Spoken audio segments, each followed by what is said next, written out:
le retour d'une méchante dont j'étais pas sûr, pour en faire quelque chose d'un peu discutable.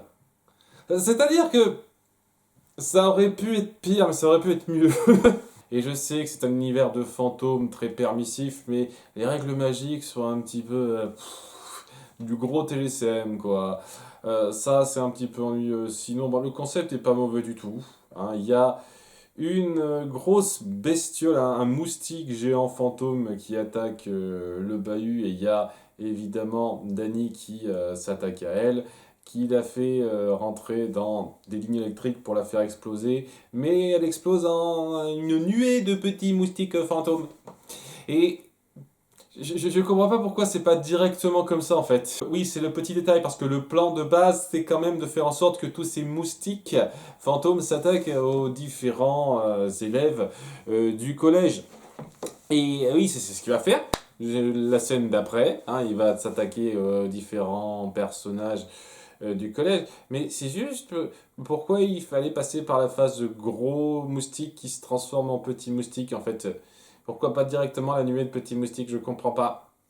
C'est un peu gros si j'ose dire, c'est cette partie-là. En tout cas, ouais, ce qui va se passer, c'est que ces moustiques sont un peu spéciaux parce qu'ils rentrent dans la peau des élèves et les rendent un peu malades et surtout fantômes incontrôlés en fait. Ils ont de façon sporadique des capacités de fantômes un peu aléatoires qu'ils ne peuvent pas trop contrôler. De fait, ouais, c'est un petit peu le bordel. Les parents sont inquiets pour leurs enfants, enfin surtout Jack et Maddie, on voit pas trop les autres, ce qui est quand même vachement bizarre.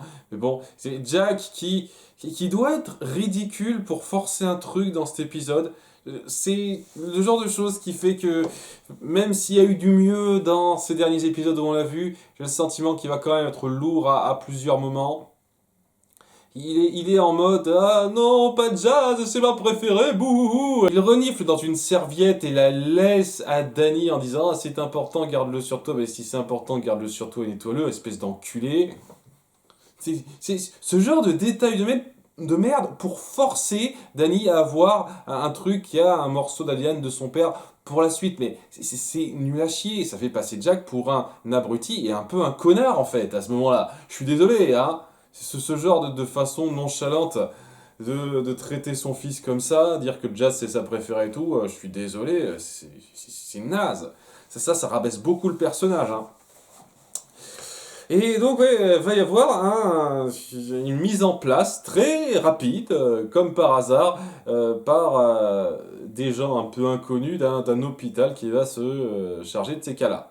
Alors qu'on sait que les fantômes existent, qu'il y a ce genre de cas, mais on va essayer de faire en sorte de cacher le truc et ça va pas fuiter. C'est aussi un truc très bizarre. À la fin, il va y avoir Jack et Maddie qui ne croiront pas cette histoire que les élèves ont été un petit peu fantomifiés comme ça, parce que pour eux, c'est complètement inconcevable qu'un être humain puisse devenir fantôme.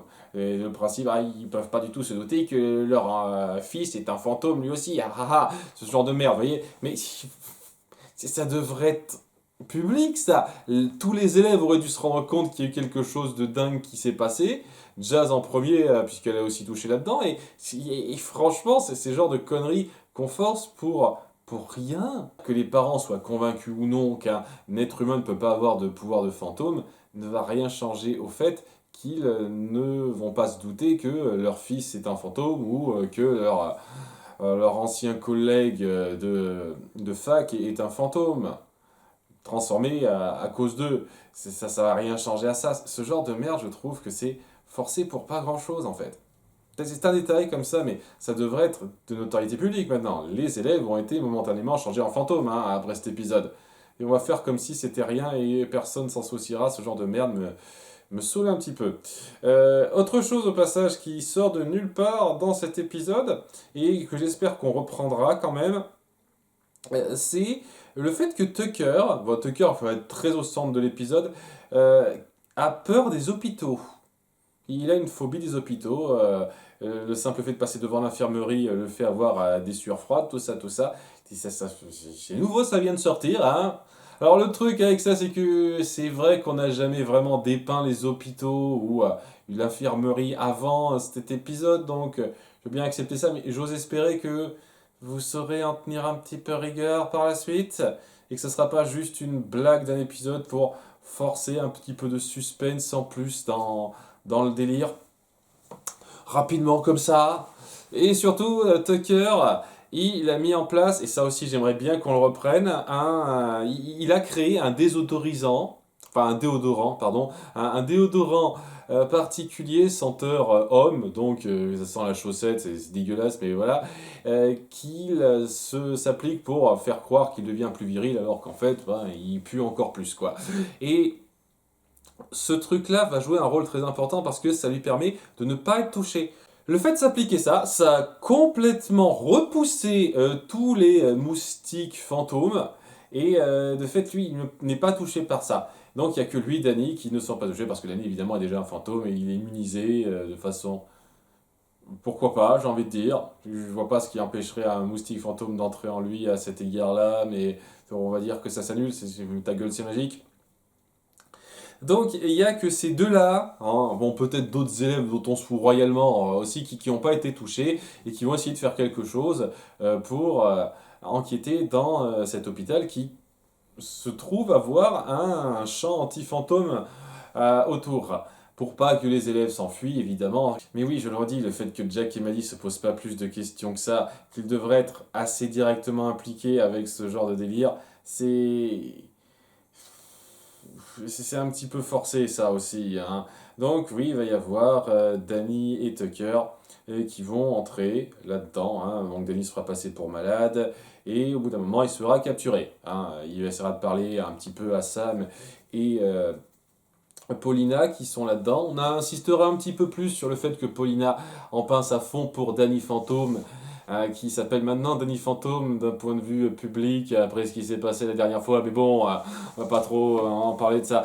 Et, oui, elle ne calcule toujours pas le vrai Danny. Donc oui, on joue un petit peu là-dessus, mais juste après, il va se faire capturer par l'un des infirmiers qui est en fait Bertrand, le second de Spectra. Hein, Spectra, donc l'infirmière scolaire qu'on avait eu donc l'épisode 7, mon épisode préféré de cette série jusqu'à présent, qui réapparaît pour s'en prendre de nouveau aux jeunes enfants. Et là, c'est cool parce qu'on continue de jouer sur ce côté j'exploite les plus jeunes pour garder une sorte de jeunesse moi-même. Alors, en gros, c'est un fantôme vieux, Spectra, et elle a envie d'être jeune de façon fantomatique comme elle est. Je pense que c'est la logique qu'on doit retirer de ça. Et elle veut à tout prix utiliser les divers aspects des jeunes. Et autant dans le premier épisode où elle est apparue, c'était finement pensé, là c'est un petit peu à la va comme je pose, c'est-à-dire que je vais utiliser les meilleurs traits de chacun de ces élèves, les prendre à ma sauce. J'ai un extracteur d'ADN qui va prendre la partie que je veux de telle ou telle personne que j'aurais infectée, ou toi, Dani, parce qu'il faut que ce soit il y a un aspect fantomatique qui puisse être aspiré dans ce corps qu'elle veut se créer. Et grâce à ça, j'aurai un petit peu le corps parfait que je veux, la meilleure peau, la meilleure force, le meilleur cerveau, tout ça, tout ça. Voilà, ce genre de truc. Parce qu'il n'y a pas meilleur que les élèves. Je suis pas eu de Danny Fantôme, évidemment.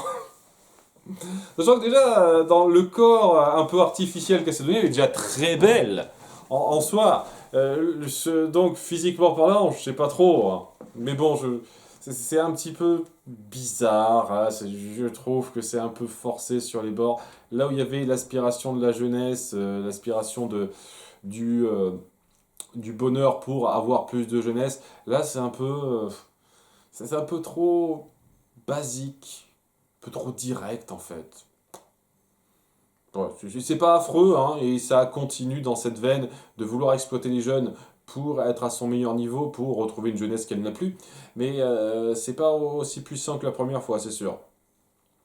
Donc première chose qu'elle veut faire, c'est prendre la puissance, la consistance, je sais plus exactement quoi de Dany globalement pour le corps qu'elle s'est créé.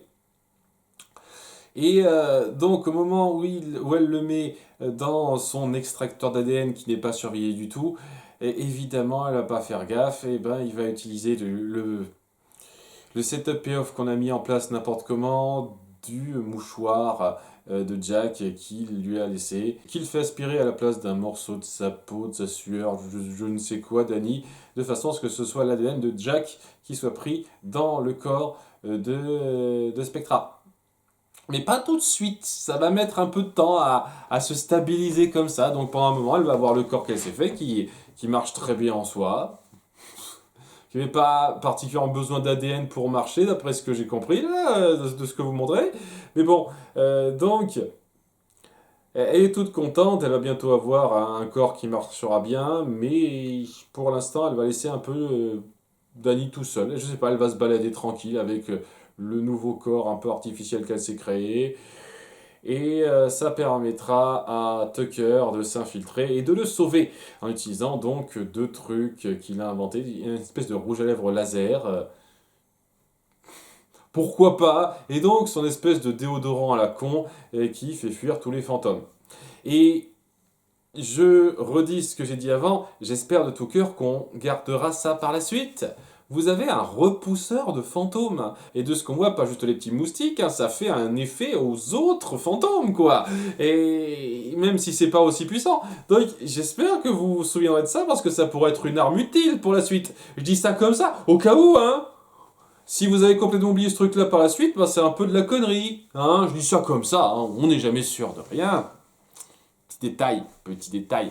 Donc oui, il s'infiltre, il essaye de pas trop baliser parce que voilà, il est dans un hôpital et ça lui fait peur, il aime pas ça les hôpitaux.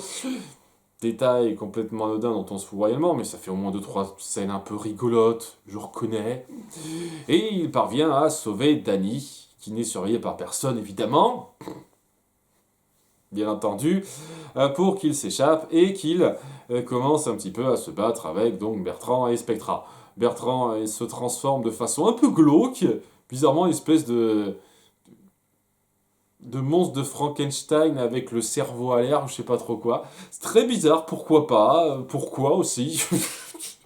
Donc il se battra contre ça, et à un moment donné, ben, il devra se battre contre Spectra qui se transformera au bout d'un moment avec l'ADN de Jack et pas de Danny comme elle le comptait. Et donc l'ADN de Jack, ça dit forcément un gros corps bien peu donnant. Alors que l'ADN ne dit pas que tu vas être gros, ça dit peut-être que tu as des facilités à grossir, mais ça ne dit pas que tu es gros. Déjà, juste pour dire, première chose, et c'est surtout, oui, bah, étant donné que ça vient de morve, et ben ça transforme en truc de morve au bout d'un moment. En tas de morve. On aurait pu se passer de ce détail-là, en fait. Parce que autant, oui, je veux bien accepter la blague, ah là là, maintenant, Spectra, c'est un gros tas, c'est drôle, mais rajouter la morve en plus de ça, c'est un corps de morve, c'est drôle, ça, pour vous? Non, c'est juste dégueu pour être dégueu.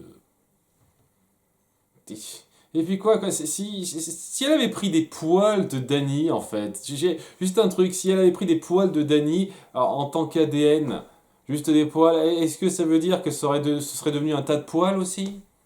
C'était de la peau, ce serait devenu juste un tas de peau, il n'y aurait pas d'yeux ou quoi que ce soit. Ça n'a aucun sens. Ça n'a absolument aucun sens.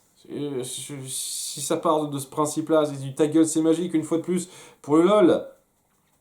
Mais bon, grâce à ça, il parvient à la défaire et il reste le problème des fantômes parce que j'ai pas parlé de ça, mais tous les ados qui ont eu cette fantomite aiguë sont voués à exploser, à éclater un petit peu sur la durée. Hein. Donc c'est un peu glauque aussi dans la considération, mais bien entendu, Tucker est là pour sauver la situation en faisant circuler son aérosol dans tout le bâtiment, ce qui fait que tous les moustiques quittent leur corps et sont capturés en même temps que Spectramorph.